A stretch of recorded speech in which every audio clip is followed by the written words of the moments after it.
Le Seigneur soit avec vous. Évangile de Jésus-Christ selon saint Luc.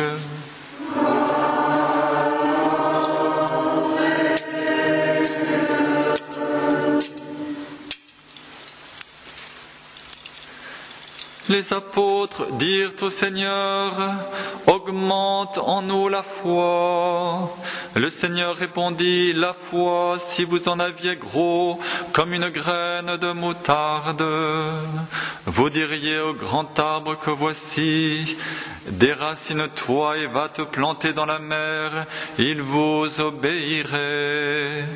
Lequel d'entre vous, quand son serviteur vient de labourer ou de garder les bêtes, lui dira à son retour des champs, viens vite à table?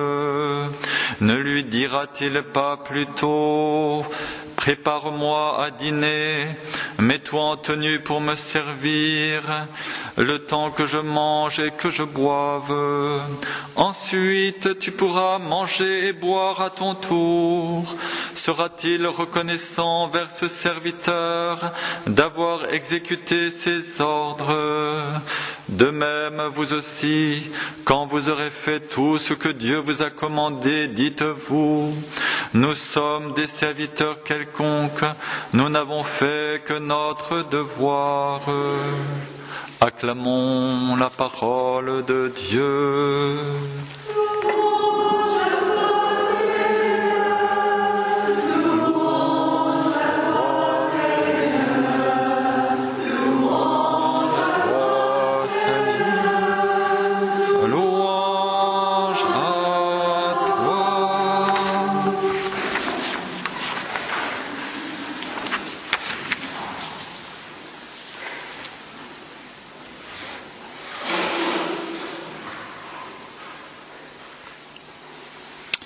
Nous avons reconnu dans la première lecture cette fameuse parole qui sera reprise par saint Paul. Le juste vivra par sa fidélité. C'est la réponse de Dieu à chacun de nous lorsque, à l'instar du prophète Habacuc, nous posons des questions devant l'adversité et devant l'adversité nous avons tendance effectivement à, nous désespérer. Éventuellement, nous allons nous tourner vers Dieu pour lui dire « Tu n'entends pas ». Eh bien, la réponse de Dieu est claire à cette objection faite par notre manque de foi lorsque tout semble aller mal. La réponse de Dieu, c'est il y a un temps de Dieu, le temps de la grâce. Alors, ce qui t'est demandé lorsque tu es dans l'adversité, c'est de vivre par la foi, vivre par la fidélité, faire le choix, autrement dit, non pas de la révolte contre Dieu, dire maintenant Dieu m'entend pas donc je fais ce que je veux, et on ajoute le mal au mal, non pas ce choix-là, mais faire le choix de continuer à obéir à Dieu, peut-être encore plus que d'habitude. Ça, c'est la première chose. Et la deuxième chose, c'est le choix de l'espérance, c'est-à-dire on va attendre l'heure de Dieu. Comme il est dit ici dans cette lecture du livre d'Habacuc. La vision va se réaliser, mais au temps fixé. Alors, le juste, c'est celui qui croit, c'est celui qui persévère dans sa fidélité et celui qui attend l'heure de Dieu dans l'espérance. Le premier message qui nous est donc donné, c'est celui de persévérer dans la foi. Nous avons besoin de persévérer, quoi qu'il arrive. Et puis, l'autre message que nous recevons dans l'Évangile, c'est que tout est possible pour qui croit. Tu peux même demander des choses extraordinaires. Pourquoi pas ? Comme, que cet arbre vienne se planter dans la mer. Un autre moment dans l'Évangile, Jésus va dire qu'on peut même demander à une montagne d'aller dans la mer.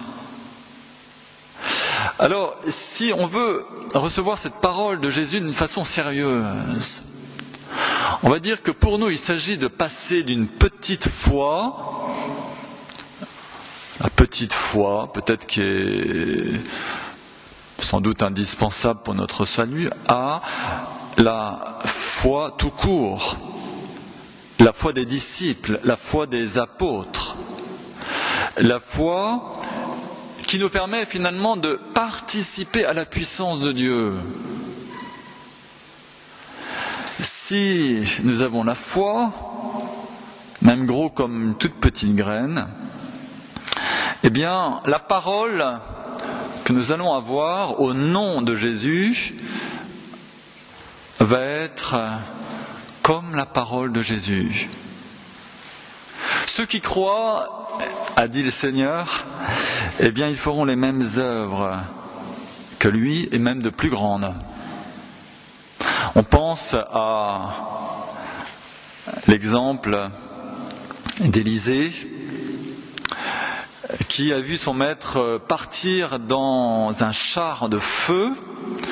Il prend le manteau du maître et il va frapper le Jourdain. Et le Jourdain va s'ouvrir. Élisée va faire les mêmes miracles que Élie. De même, nous, si nous avons la foi, nous allons faire les mêmes miracles que Jésus, même de plus grands, nous dit-il. Tout est possible pour qui croit. Oui, mais il y a des conditions. Il y a des conditions pour vivre par la foi. Et la première condition nous est donnée dans la lecture, la seconde lecture que nous avons entendue, de la deuxième lettre de Saint Paul à Timothée. La première condition pour vivre dans la foi, c'est d'être renouvelé dans les dons du Saint-Esprit. Nous savons que rien n'est impossible à Dieu, c'est ce que l'ange avait dit à la Sainte Vierge. Nous savons que tout est possible à celui qui croit, c'est ce que Jésus avait dit au père de l'épileptique, mais pour cela, il y a une condition, être renouvelé dans les dons du Saint-Esprit. Ce n'est pas par magie que nous allons vivre par la foi. Ce n'est pas de la magie, et ce n'est pas notre parole qui porte du fruit. Ce n'est pas notre parole en soi. C'est le don de Dieu.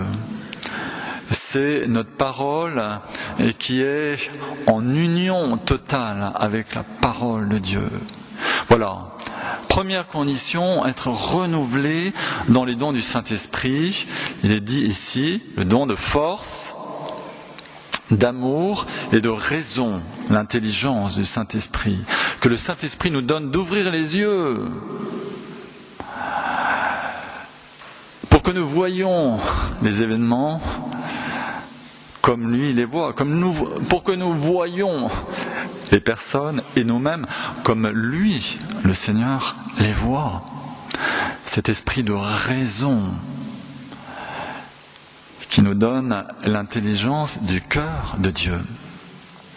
Ça, c'est la première condition. Il y a une deuxième condition, toujours donnée par saint Paul à Timothée, accepter la souffrance.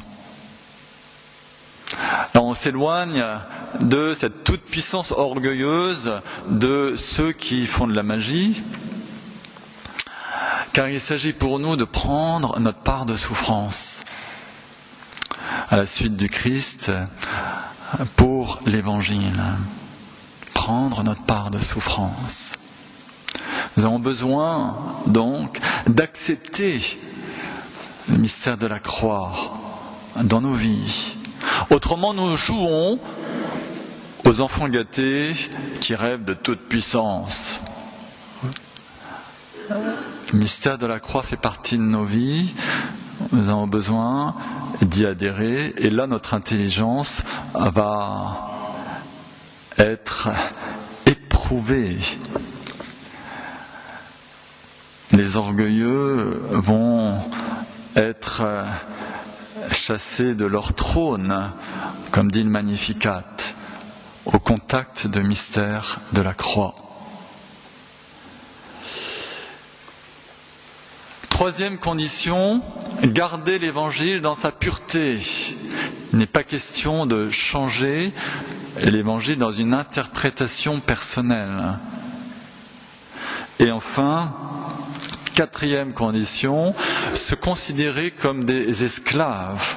Dommage que la parole ici soit mal traduite, pouvons le dire, car dans le texte grec, il n'est pas question de serviteur quelconque, il est question d'esclave à qui on ne doit rien. Le serviteur, on lui doit un salaire. L'esclave, il appartient à son maître, on ne lui doit rien. Oui, si nous voulons suivre le Christ, alors nous allons imiter le Christ. Dans le don total de lui-même et dans l'amour. L'amour est gratuit. L'amour n'attend pas de salaire.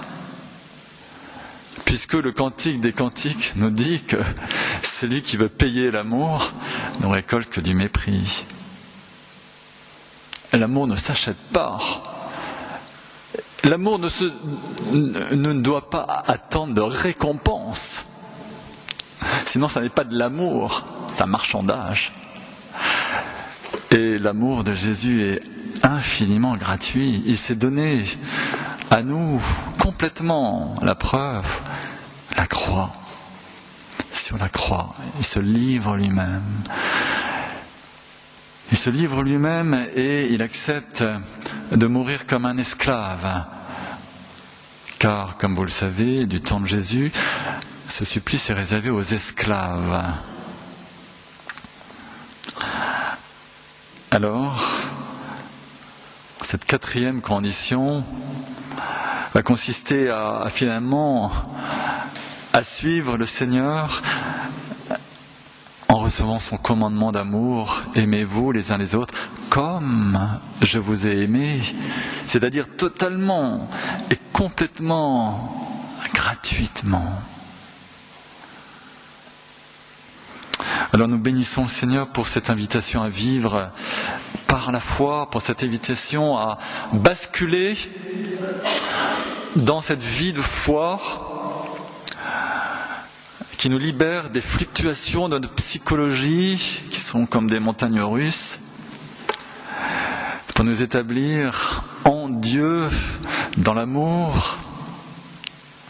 Alors demandons les uns pour les autres, demandons d'être renouvelés dans les dons du Saint-Esprit, demandons à la grâce de prendre notre part de souffrance, de garder l'Évangile dans la pureté, et enfin, demandons cette grâce de l'humilité. Amen.